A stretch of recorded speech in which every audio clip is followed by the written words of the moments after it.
Now we all know that Jesus is the son of David, Jesus is the son of Joseph, and we know that Joseph becomes Lord. That's why Jesus says that the Lord already chose David to sit at his right hand. Yet still there's someone claiming to be a biblical scholar who Jesus would describe as a scribe. For a scribe is someone that believes that Jesus is either God or Christ or both. So if Jesus said, the Lord said to my Lord, sit at his right hand, that means Jesus is neither the Father nor the Son. For Jesus is the grandson of God. He is the grandson of Israel. And Israel is the father to Joseph. So this guy needs to be questioned. If he thinks Jesus is God, then who will Jesus anoint to sit at his right hand? And if in the beginning was the word and it was spoken in Ethiopian language called Ge'ez, what makes him think that God is not represent Ethiopia, or God will not be an Ethiopian from Zion? So let's read. Who becomes Lord? Joseph, in the time of his distress, kept the commandment and was made Lord of Egypt. And we all know that Jesus is the son of Joseph. Jesus is the son of David. So Jesus was made a judge in Israel. He was not made a Lord. He was made a judge. So that's why he would say to the Pharisees, while the Pharisees were gathered together, Jesus asked them, saying, what think ye of Christ? Whose son is he? They say unto him, the son of David. So in other words, the scribes are saying that Jesus, the son of David, is Christ. When Jesus himself said, how then doth David in spirit call him Lord, saying, the Lord said unto my Lord, sit thou at my right hand. So we all know that Jesus is the son of Joseph, and Jesus is the son of David. So Joseph was made Lord. In other words, David was made Lord. So the Lord said unto my Lord, sit thou at my right hand. In other words, God said unto my Father, sit thou at my right hand till I make thy enemies thy footstool. If David then call him Lord, how is he his son? Like, if David is Christ, why are you saying me, Jesus is Christ? And no man was able to answer. So then spoke Jesus to the multitude and to his disciples, saying, the scribes and the Pharisees sit in Moses' seat. Or therefore whatsoever they bid you observe, that observe and do. But do not ye after their works, for they say and they do not. For they do not know who God or Christ is. So let's break it down. Jacob acknowledged him. God acknowledged Jacob as the firstborn. And out of Jacob, you're going to get Moses. So who is Jacob? Jacob is God. So you are standing in the house of Jehovah, in the courtyards of our God. Praise Jah, for Jehovah is good. Make melodies to his name, for Jah has chosen even Jacob for himself. Israel for his special property. In other words, Jah is Jacob. Jacob is Israel. And who Israel loved? Israel is God. So Israel loved Joseph more than all his children. And then Joseph has a son called Jesus. And either way, God loves Joseph more than all his children. That's why Joseph will indeed reign over us, and shalt thou indeed have dominion over us. So let's watch how this guy even got a name. Because he had a debate with someone that believes in drawn planets named after mythology. During this debate, West proceeded to completely demolish pretty much everything Billy had said about the Bible.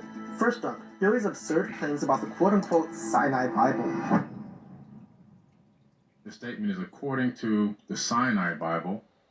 Okay, according to the Sinai Bible. The Sinai Bible is a Greek version, translated version of the Ethiopian original. And they wanted you to believe that they wrote it first. So they want to say the Sinai Bible was before the Ethiopian Bible.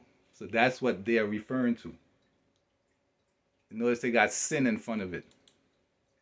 Bible.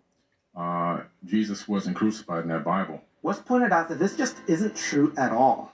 I have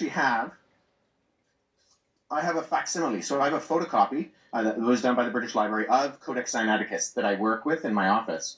So I have it here. When you say that it denies the crucifixion or that the crucifixion isn't there, I mean, I can go on right now, Codex Sinaiticus, and I can look up the end of, say, Matthew 27, where it has Jesus being crucified. And that's in Codex Sinaiticus. Right, because that's the Greeks. The Greeks want you to believe that Jesus died thousands of years ago, because that's part of their plan. And let's see who they are. So Alexander the Macedonian, first over Greece, had many wars. Fell sick.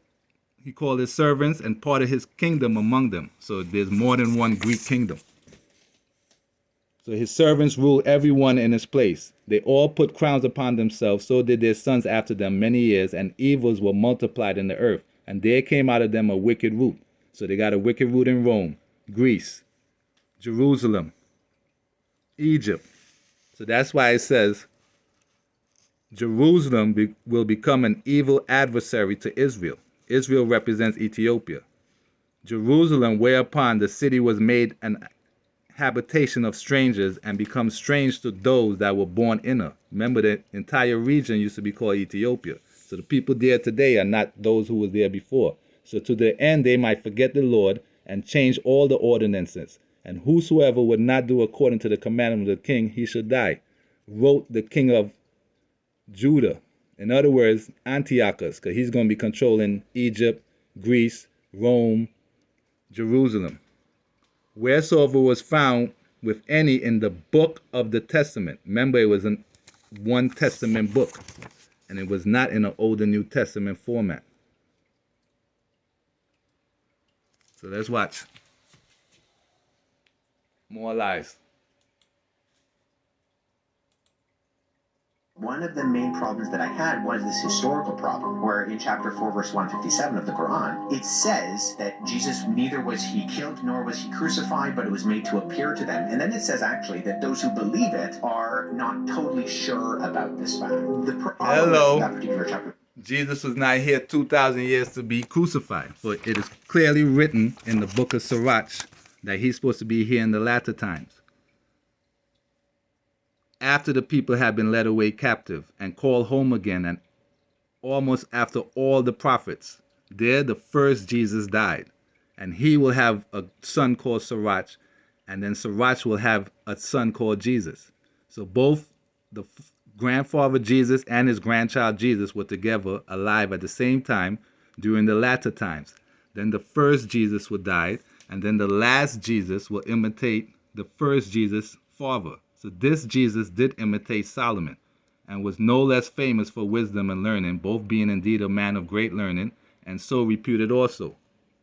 My grandfather Jesus, when he had much given himself to the reading of the law, why? Because his father is Moses. It was Moses who named Jesus Joshua. My grandfather Jesus, when he had much given him to the reading of the law and the prophets and the other books of our fathers. In other words, follow John, not man. So let's watch. We just saw that Jesus dies in the latter times. It is sensationalistic that you have this first century itinerant Jewish preacher in the backwaters of Roman-occupied Judea who predicts his own death and resurrection and then pulls it off. But I think people are so used to the biblical narrative about the historical Jesus that they want something else. It's the same reason the Da Vinci Code got so popular, even though... No, they basically changed the story and placed him in the first century, when in fact he wasn't supposed to be here. He's only supposed to be here at the end of times. So it's basically you are leading people to the heathen versions and claiming the real are the heathens. While others believe he traveled to India. In the late 19th century, a Russian traveler claimed to have discovered such texts in a... Right, they always claim to discover something with Jesus and writings from the past, blue, blue, blue. So people in India are claiming that a Russian person found books of Jesus in India. Monastery in India, which, along with other documents, reveal that Jesus traveled to India and taught there and elsewhere in the East during his missing years. In the archives of an ancient... Right, because there's no writings of him as a kid. So they're trying to come up with reasons why no one wrote about him and blah, blah, blah. If anything, he could have been in India. No, he was not alive. He's only supposed to be here now during these times of revelation. Tibetan monastery.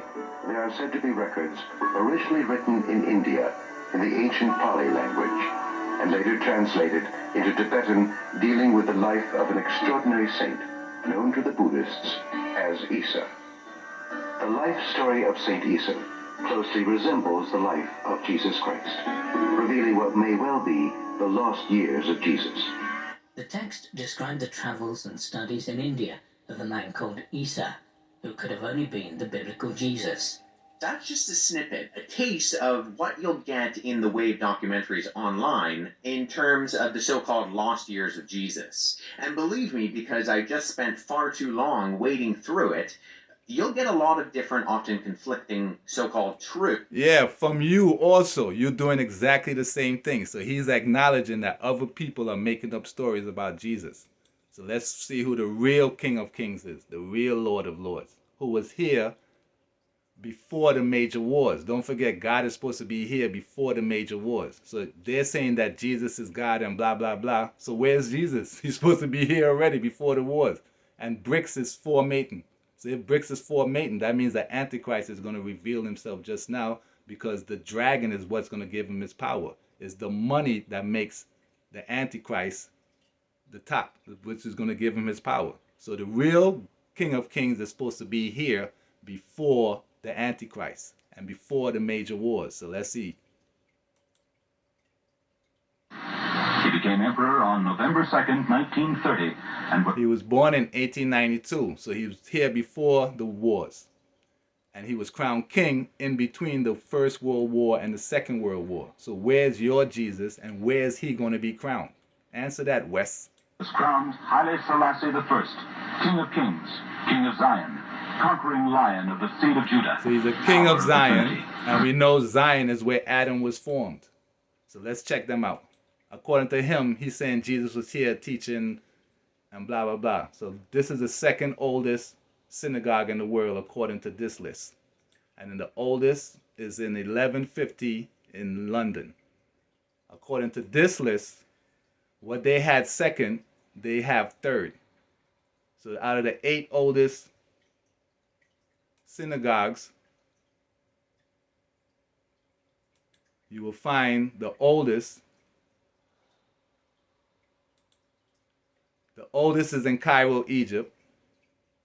The second oldest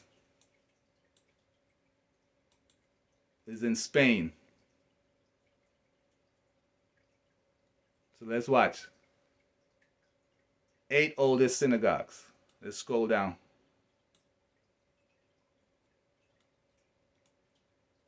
So the 4th oldest is in Italy. They said this is the second oldest on the other list of the top 10 oldest synagogues. So the oldest synagogue, second oldest, is in Germany according to this list. And the oldest is built in Egypt in 882. Very important.